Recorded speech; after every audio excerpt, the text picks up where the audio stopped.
అనకాపల్లి జిల్లా మాడుగులలో డిగ్రీ కళాశాల నూతన భవనానికి శంకుస్థాపన చేసి 5.29 కోట్లతో నిర్మించిన 30 పడకల ప్రభుత్వ ఆసుపత్రిని ఆరోగ్య శాఖ మంత్రి సత్యకుమార్ యాదవ్ ప్రారంభించారు. ఆసుపత్రిలో 31 పోస్టుల్లో 28 భర్తీ అయ్యాయని, మిగిలిన civil assistant, surgeon, general medicine, gynaecologist పోస్టులు త్వరలో భర్తీ చేస్తామన్నారు. మాడుగుల అభివృద్ధికి MLA Bandaru Satyanarayana, MP CM Ramesh కృషి కారణమని తెలిపారు. కార్యక్రమంలో ప్రజా ప్రతినిధులు, నాయకులు, కార్యకర్తలు పాల్గొన్నారు. వీరందరి పరిస్థితుల్లో కూడా వారి కుటుంబాలు ఎక్కడో వదిలేసి వచ్చి పనిచేస్తున్నారనే విషయాన్ని మనం అర్థం చేసుకోవాలా. వారి వృత్తి ధర్మం పాటించేలాగా చేయాలి. కానీ అదే సమయంలో వారి పట్ల కాస్త సానుకూల దృక్పథంతో ప్రజలు కూడా మెలగాల్సిన అవసరం ఉందని నేను చెప్తున్నాను. అందుకే నేను వాటిని అడిగించే ప్రయత్నం చేస్తున్నా. మిత్రులారా, ఇవాళే ఉదయం ఇప్పుడే వస్తూ ఉన్నాం. మీ ఎమ్మెల్యే గారు రాజకీయ నాయకులకి ఒకసారి గెలిచిన తర్వాత కాస్త సెన్సిటివిటీ తగ్గుతుంది, తోలు మందం పెరుగుతుంది.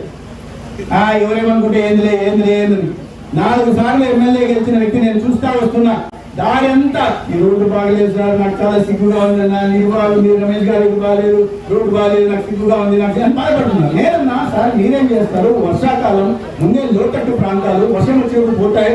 పైగా ఈసారి అనుకోని రకంగా చాలా ఎక్కువ స్థాయిలో మోతాదులో వర్షాలు వచ్చాయి. దాని కారణంగా రోడ్లు పాడైపోయాయి. కానీ మళ్ళీ వర్షాకాలం తగ్గిన తర్వాత మళ్ళీ రోడ్డు వేసే అవకాశం ఉంది కదా అంటే మా ఎదురుగే మంత్రికి ఫోన్ చేస్తున్నారు, మా ఎదురుగే ఆ కాంట్రాక్టర్ ఉన్న సురేంద్ర గారు ఆరికి ఫోన్ చేస్తున్నారు. వారికి ఫోన్ చేసి అయ్యా పీటీఎఫ్ తీస్తావు అంటే వారికి ఈ ప్రాంతంలో ప్రజలకు సౌకర్యాలు కల్పించడం పట్ల ఎంతటి చిత్తశుద్ధి ఉందని చెప్పడానికి నేను ఒక ఉదాహరణగా మాత్రమే చెప్తున్నాను.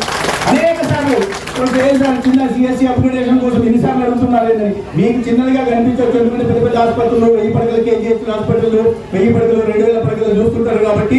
కానీ నా ఊర్లో నా ప్రాంతంలో 30 పడకల ఆసుపత్రి చాలా ముఖ్యమైన విషయాన్ని మీరు గుర్తుపెట్టుకోండి అని చెప్పి నేను సాధించుకొచ్చారు. ఇక్కడికి వచ్చిన తర్వాత మళ్ళీ ఒక ఫిట్టింగ్ పెట్టారు.